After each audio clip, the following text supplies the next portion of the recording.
இந்த நல்ல நாளிலும் கர்த்தருடைய வார்த்தையை தேவ சமூகத்திலிருந்து நாம் தியானிக்க போகிறோம். நாம் இன்னைக்கு பார்க்க போறது இன்னைக்கு உலகத்தில் நடந்து கொண்டிருக்கிறதான ஒரு யுத்தம். அதாவது எல்லாருக்கும் தெரியும், இது இஸ்ரவேலுக்கும் ஈரானுக்கும் நடக்கிறதான ஒரு போர். அமெரிக்காவும் இஸ்ரவேலும் ஒன்றாக சேர்ந்து ஈரானை தாக்கின போது ஈரானுடைய சுப்ரீம் லீடர் மரித்து போய்விட்டார். இப்போது இந்த யுத்தமானது இந்தியா வரைக்கும் வந்துட்டு அப்படின்னு சொல்லி நாம டிவி நியூஸ்ல எல்லாம் பார்க்கிறோம். இது பரவி இருக்கிறது. ஒரு பக்கம் ஈரான் அமெரிக்காவுக்கு ஆதரவா இருக்கக்கூடியதான சில இராணுவ தளங்கள் அவர்களுக்கு இருக்கிற இடங்களில் எல்லாம் தாக்கி கொண்டு இருக்கிறத நம்ம பார்க்க முடிகிறது. அது மாத்திரமல்ல, பொதுவாக பல பிரச்சனைகள் இது நிமித்தமாக இன்னைக்கு உலகத்திலே நடந்து கொண்டிருக்கிறதை நாம பார்த்துக்கிட்டு தான் இருக்கிறோம். வேத வசனத்தின் அடிப்படையில இந்த யுத்தமானது எப்படி கணிக்கப்படுகிறது? அதாவது பொதுவாக கிறிஸ்தவ உலகத்துல யுத்தங்கள் சம்பவிக்கும் போது ஆண்டவராகிய இயேசு கிறிஸ்து வருவார் என்று சொல்லி மத்தேயு எழுதின சுவிசேஷம் 24வது அதிகாரம் 6வது வசனத்தை மையமாக வைத்து அவர்கள் பேசுவதுண்டு. அதாவது யுத்தங்களையும் யுத்தங்களின் செய்திகளையும் கேள்விப்படுவீர்கள், கலங்காதபடி எச்சரிக்கையா இருங்கள், இவைகளெல்லாம் சம்பவிக்க வேண்டியதே. 7வது வசனம், ஜனத்துக்கு விரோதமாக ஜனமும் ராஜ்யத்துக்கு விரோதமாய் ராஜ்யமும் எழும்பும், பஞ்சங்களும் கொள்ளை நோய்களும் பூமி அதிர்ச்சிகளும் பல இடங்களில் உண்டாகும் என்று சொல்லி ஆண்டவர் தீர்க்க தரிசனமாக இந்த காரியத்தை சொல்லியிருக்கிறார். இந்த வார்த்தையானது மிகவும் துல்லியமாக தெளிவாக இந்த நாட்களிலே நிறைவேறி கொண்டிருக்கிறது. இதுல என்ன கேள்வி அப்படின்னா, யுத்தங்கள் என்று சொல்லும் போது இந்த உலகத்துல இயேசு கிறிஸ்துவுக்கு பின்பதாக பல யுத்தங்கள் நடந்திருக்கிறது. எந்த யுத்தத்தை சரியாக நாம கணிக்க முடியும்? இதுக்கு முன்னாடி பாத்தீங்கன்னா 2 உலக மகா யுத்தம் நடந்திருக்கிறது. இது எல்லாருக்குமே நல்லாவே தெரியும். இந்த 2 மகா யுத்தத்திலையும் ஆண்டவராகி இயேசு கிறிஸ்து வரல. அப்போ அடுத்து 3வது ஒரு யுத்தம் நடக்குமால வரும் என்று நீங்க சொல்றீங்க. அப்போ யுத்தங்கள் இந்த பூமியிலே நடந்து கொண்டுதான் இருக்கிறது. ஆனால் நீங்க சொல்லுகிறபடி இயேசு கிறிஸ்து இன்னும் வரலையே என்று ஒரு கூட்ட ஜனங்கள் கேள்வி கேட்கிறத நாம பார்க்க முடிகிறது. உண்மையாக இதை நாம எப்படி புரிந்து கொள்ள வேண்டுமானால், வேத வசனத்தின் அடிப்படையில தீர்க்க தரிசனத்தின் நிறைவேறுதலை வைத்து மாத்திரம்தான் புரிந்து கொள்ள முடியும். உதாரணமாக, ஒரு முக்கியமான ஒரு தீர்க்க தரிசனம் வேத வசனத்தின் அடிப்படையிலே நிறைவேற வேண்டியதாக இருக்கிறது. அதாவது ஆண்டவராகிய இயேசு கிறிஸ்து ஒரு முக்கியமான தீர்க்க தரிசனத்தை மத்தேயு எழுதின சுவிசேஷம் 24ஆம் அதிகாரம் 32வது வசனத்திலே எழுதி வைத்திருக்கிறார்.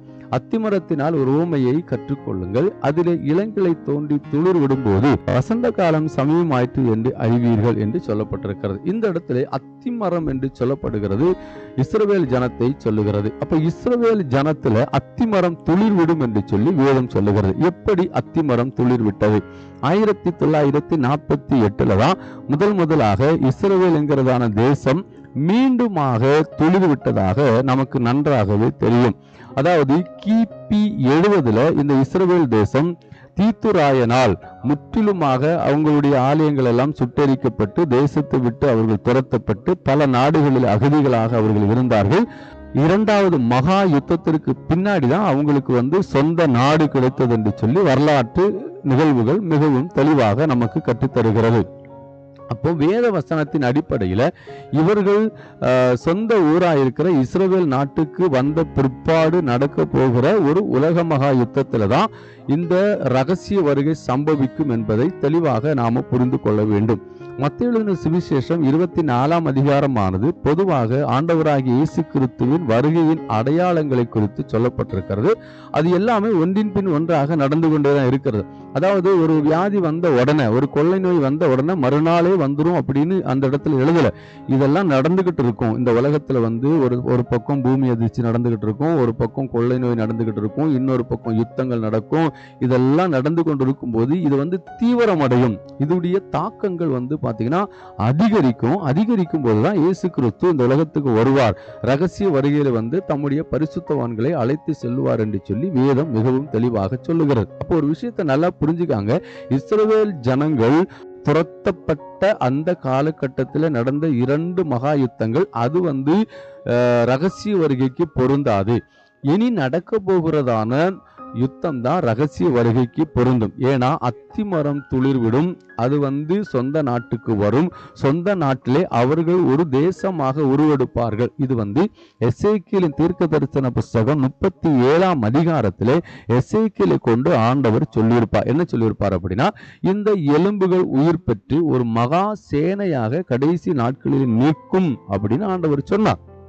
இன்னைக்கு நீங்க பாத்தீங்கன்னா அந்த எலும்புகள் உயிர் பெற்று ஒரு சேனையா நிக்குது. ஒரு காலத்துல ஒண்ணுமே இல்லாம கிடந்ததான இஸ்ரவேல் தேசம் இன்னைக்கு பாத்தீங்கன்னா ஒரு தேசமாக உருவெடுத்து அவங்களுக்கு ஆள்பலம், படைபலம், பணபலம், பக்கபலம் எல்லாம் கொண்டு அவங்க பாத்தீங்கன்னா ஒரு சேனையாக நின்று இன்னைக்கு யுத்தம் செய்து கொண்டிருக்கிறாங்க. நீங்க ஈரானுடைய பரப்பளவையும் நம்முடைய இஸ்ரவேல் நாட்டுடைய பரப்பளவையும் வச்சு பாத்தீங்க அப்படின்னா, இந்த ஈரான் தேசத்துக்கு முன்னாடி இஸ்ரவேல் தேசம் ஒண்ணுமே கிடையாது. ஆனால் இந்த சின்ன தேசம் பாருங்க, இன்னைக்கு லெபனான் அடிச்சுக்கிட்டு இருக்கிறது, பக்கத்தில் இருக்கிற காசாவை அடிக்குது, துர்க்கி அடிக்குது, ஹவுதிகளை அடிச்சுட்டு இருக்கிறாங்க, இந்த பக்கம் ஈரான் அடிக்கிறாங்க. இப்படி பல தேசங்களை அவங்களால யுத்தத்திலே ஜெயித்து வர முடிகிறது. அதோடு கூட மாத்திரம் முடிக்க கூடாது. இனி வருகிற நாட்களிலே வேத வசனத்தின் அடிப்படையில் பார்த்தீங்கன்னா இந்த இஸ்ரவேல் தேசமானது வெற்றி பெறும் என்பது வேத வசனத்தின் அடிப்படையில் அது மிகவும் தெளிவாக எழுதப்பட்டிருக்கிறது. சரி, அப்போ இப்ப நடந்து கொண்டிருக்கிறதான யுத்தம் மூன்றாவது மகா யுத்தமாக மாறுமா? அதை பத்தி நமக்கு தெரியாது. ஆனால் ஒருவேளை இது மூன்றாவது மகா யுத்தமாக மாறினால் ஆண்டவராகிய இயேசு கிறிஸ்து கண்டிப்பாக வருவார் என்று சொல்லி வேத அறிஞர்கள் சொல்றாங்க. வேத வசனத்தின் அடிப்படையிலும் அது அப்படிதான் எழுதப்பட்டிருக்கிறது. எசேக்கியேல் தீர்க்க தரிசன புஸ்தகம் 38, 39 அதிகாரங்களை வாசித்து பார்க்கும்போது கடைசி காலத்துல இந்த ஈரான் தேசத்துடைய தலைமையில ஒரு யுத்தம் நடக்கும் என்று சொல்லப்பட்டிருக்கிறது. இது உலக மகா யுத்தமாக இருக்கும் என்று சொல்லி வேதம் மிக தெளிவாக எழுதி தேவன் நம்முடைய கரங்களிலே கொடுத்திருக்கிறார். எனக்கு அன்பான தேவனுடைய பிள்ளைகளை, நீங்கள் ஒரு காரியத்தை நன்றாக புரிந்து கொள்ள வேண்டும்.